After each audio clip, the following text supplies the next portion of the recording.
नमस्कार दोस्तों, स्वागत है आप सभी का हमारे चैनल भक्ति ज्ञान में। दोस्तों, आज मैं आपको ऋषि पंचमी व्रत की कथा सुना रहा हूँ। सतयुग में विदर्भ नगरी में स्वयंजित नामक राजा हुए थे। वह ऋषियों के समान थे। उन्हीं के राज में एक कृषक सुमित्र था। उसकी पत्नी जयश्री अत्यंत पतिव्रता थी।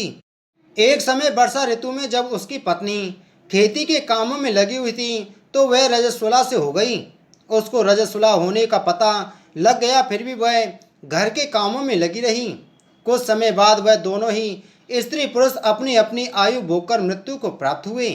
जयश्री तो कुतिया बनी और सुमित्र को रजस्वला स्त्री के संपर्क में आने के कारण बैल की योनि मिली, क्योंकि ऋतु दोष के अतिरिक्त इन दोनों का कोई अपराध नहीं था। इसी कारण इन दोनों को अपने पूर्व जन्म का समस्त विवरण याद रहा। वे दोनों कुतिया और बैल के रूप में उसी नगर में अपने बेटे सुचित्र के यहाँ रहने लगे। धर्मात्मा सुचित्र अपने अतिथियों का पूर्ण सत्कार करता था। अपने पिता के श्राद्ध के दिन उसने अपने घर ब्राह्मणों को भोजन के लिए नाना प्रकार के भोजन बनवाए। जब उसकी स्त्री किसी काम के लिए रसोई के बाहर गई हुई थी तो एक सर्प ने रसोई की खीर के बर्तन में विष वमन कर दिया। कुतिया के रूप में सुचित्र की माँ कुछ दूर से सब देख रही थी। पुत्र की बहू के आने पर उसने पुत्र को ब्रह्म हत्या के पाप से बचाने के लिए उस बर्तन में मुंह डाल दिया। सुचित्र की पत्नी चंद्रवती से कुतिया का यह कृत्य देखा न गया और उसने चूल्हे में से जलती लकड़ी निकालकर कुतिया को मारी। बेचारी कुतिया मार खाकर इधर उधर भागने लगी। चौके में जो झूठन आदि बची रहती थी वह सब सुचित्र की बहू उस कुतिया को डाल देती थी, लेकिन क्रोध के कारण उसने वह भी बाहर फेंकवा दी। सब खाने का सामान फेंकवाकर बर्तन साफ करके दोबारा खाना बनाकर ब्राह्मणों को खिलाया। रात्रि के समय भूख से व्याकुल होकर वह कुतिया बैल के रूप में रह रहे अपने पूर्व पति के पास आकर बोली, हे स्वामी, आज तो मैं भूख से मरी जा रही हूँ। वैसे तो मेरा पुत्र मुझे रोज खाने को देता था, लेकिन आज मुझे कुछ नहीं मिला। सांप के विष वाले खीर के बर्तन को अनेक ब्रह्म हत्या के भय से छूकर उनके ना खाने योग्य कर दिया था। इसी कारण उसकी बहू ने मुझे मारा और खाने को कुछ भी नहीं दिया। तब वह बैल बोला, हे भद्रे, तेरे पापों के कारण तो मैं भी इस योनि में आ पड़ा हूँ और आज बोझा ढोते ढोते मेरी कमर टूट गई है। आज मैं भी खेत में दिन भर हल में जुता रहा। मेरे पुत्र ने आज मुझे भी भोजन नहीं दिया और मुझे मारा भी बहुत। मुझे इस प्रकार कष्ट देकर उसने इस श्राद्ध को निष्फल कर दिया। अपने माता पिता की इन बातों को सुचित्र सुन रहा था। उसने उसी समय दोनों को भरपेट भोजन कराया और फिर उनके दुख से दुखी होकर वन की ओर चल दिया। वन में जाकर ऋषियों से पूछा कि मेरे माता पिता किन कर्मों के कारण इन नीची योनियों को प्राप्त हुए हैं और अब किस प्रकार से इनको छुटकारा मिल सकता है।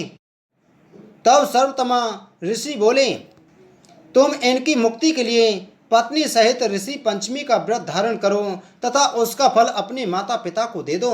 भाद्रपद महीने की शुक्ल पंचमी को मुख शुद्ध करके माध्या में नदी के पवित्र जल में स्नान करना और नए रेशमी कपड़े पहनकर अरुंधति सहित सप्त ऋषियों का पूजन करना। इतना सुनकर सुचित्र अपने घर लौटाया और अपनी पत्नी सहित विधि विधान से पूजन कर व्रत किया। उसके पुण्य से माता पिता दोनों पशु योनियों से छूट गई। इसलिए जो महिला श्रद्धा पूर्वक ऋषि पंचमी का व्रत करती है वह समस्त संसारिक सुखों को भोग कर वैकुंठ को जाती है। दोस्तों, आप सभी में से बहुत ही कम लोग यह जानते होंगे कि भाद्रपद मास की शुक्ल पक्ष की पंचमी को ऋषि पंचमी कहा जाता है। यह व्रत जाने अनजाने में हुए सभी पापों के प्रक्षालन के लिए स्त्री या पुरुष दोनों को करना चाहिए। व्रत करने वाले को गंगा नदी या किसी अन्य पवित्र नदी एवं तालाब में स्नान करना चाहिए। यदि आपके यहाँ कोई नदी या तालाब नहीं है तो आप घर पर ही पानी लाकर उसमें गंगा जल मिलाकर स्नान कर सकते हैं। इसके बाद गोबर से लीपकर मिट्टी या तांबे का जल भरा हुआ कलश रखकर अष्टदल कमल बनावे। अरुंधति सहित सप्त ऋषियों का पूजन कर कथा सुने तथा ब्राह्मण को भोजन कराकर स्वयं भोजन करें। ऋषि पंचमी व्रत जो कि सप्त ऋषियों को समर्पित है, जिस कारण इसे गुरु पंचमी कहा जाता है। यह व्रत पौराणिक काल से ही किया जाता है और इसकी मान्यता सनातन धर्म में बहुत अधिक है। कहा जाता है कि जो मनुष्य भाद्रपद शुक्ल पक्ष पंचमी का व्रत करता है उसे अपने सभी पापों से मुक्ति मिल जाती है। दोस्तों, ऋषि पंचमी शुभ मुहूर्त। पंचमी तिथि प्रारंभ 31 अगस्त 2022 को दोपहर 3:22 पर। पंचमी तिथि का समापन 1 सितंबर 2022 को दोपहर 2:49 पर होगा। ऋषि पंचमी व्रत पूजा मुहूर्त 1 सितंबर को सुबह 11:05 से लेकर के दोपहर 1:37 तक है। व्रत पूजा की कुल अवधि 2 घंटे और 33 मिनट की। आइए जानते हैं ऋषि पंचमी व्रत पूजा की विधि।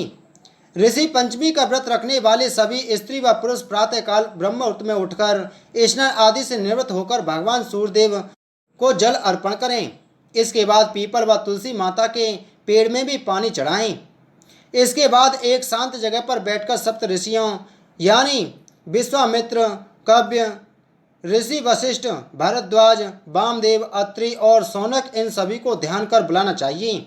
तत्पश्चात इनके फल, फूल, चंदन, धूप, अक्षत, मिष्टान, दीप आदि चढ़ाकर सभी सप्त ऋषियों को पूरे विधि विधान से पूजा करनी चाहिए।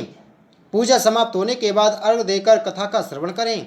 रात्रि के समय जागरण करके ब्रह्मचर्य नियम का पालन करें तथा शक से व्रत खोलना चाहिए। पुराणों के अनुसार व्रत को पूरा होते ही किसी धार्मिक स्थान व तीर्थ पर जाएं, जिससे पुण्य फलों की प्राप्ति होगी और साथ में अंतिम समय में स्वर्ग लोक मिलेगा। बोलो श्री कृष्णचंद्र महाराज की जय।